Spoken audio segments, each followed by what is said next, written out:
सभी बच्चे ध्यान दें। द्विध्रुव पर सबसे पहले बल तथा बलाघूर्ण की बात करते हैं तो उसमें से सबसे पहले बल की बात करते हैं। तो बल के लिए एक समान वैद्युत क्षेत्र में एक द्विध्रुव मान लिया जिस पर आवेश प्लस क्यू और माइनस क्यू हैं और उनके बीच की दूरी 2L है। तो जब इस प्रकार से इसका रिजल्ट मान लिया तो ये देखिए इस प्रकार से इसको रखा गया, थीटा कोण बनाते हुए रखा है, क्षेत्र ऐसा है ये, और ये इसको जो है थीटा कोण बनाते हुए द्विध्रुव को रख दिया गया। ये Q0 नहीं है, Q है। वैद्युत बल, एक वैद्युत बल इस दिशा में छेद की दिशा में प्लस क्यू आवेश के कारण वैद्युत बल कार्य करता है। ये हमेशा ध्यान रखिए, प्लस क्यू आवेश के कारण वैद्युत बल हमेशा वैद्युत छेद की दिशा में, और माइनस क्यू आवेश के कारण वैद्युत बल हमेशा क्षेत्र की विपरीत दिशा में कार्य करता है। तो जब ये दोनों बल एक दूसरे के विपरीत हैं, तो जब विपरीत हैं तो इसलिए इस वेक्टर के लिए यहाँ पर जो परिमाण प्रयोग किया जाएगा उसमें माइनस का चिन्ह लगा दिया। ये प्रदर्शन इसके विपरीत डायरेक्शन को दर्शाने के लिए किया गया।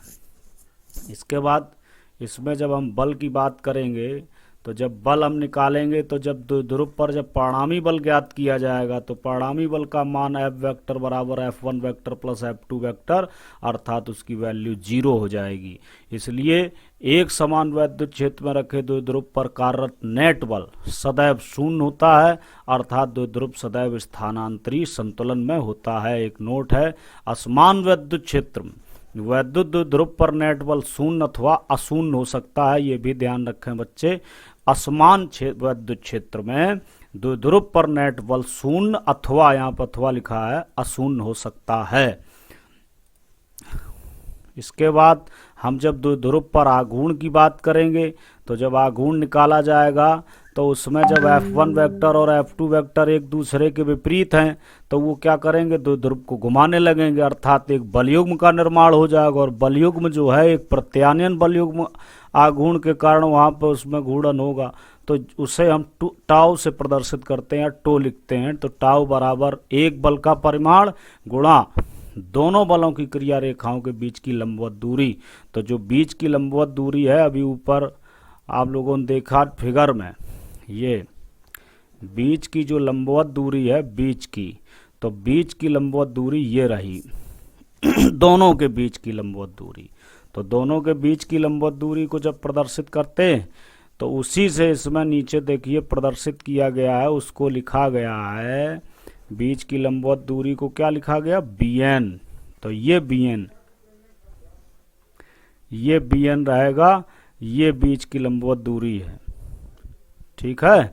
और इस बीच की लंबवत दूरी को जब प्रदर्शित करेंगे तो वहाँ पर इसकी वैल्यू को निकाला गया है, और जब वैल्यू को जब इसको निकाला गया है तो उसमें से एक रिजल्ट प्राप्त होता है, bn का मान 2L साइन थीटा, जिसको हमने 2QL ई साइन थीटा लिखा, अर्थात P बराबर 2QL लिखा। तो टाउ बराबर P ई साइन थीटा प्रदर्शित हुआ सदिश रूप में, टाउ वेक्टर बराबर P vector cross E vector. इसके बाद इसमें कुछ कंडीशन भी ली गई। कंडीशन में सबसे पहले इनके बीच एक ग्राफ खींचा गया, टाउ और थीटा के बीच। तो इस प्रकार का कुछ इस तरीके से ग्राफ प्राप्त हो रहा है।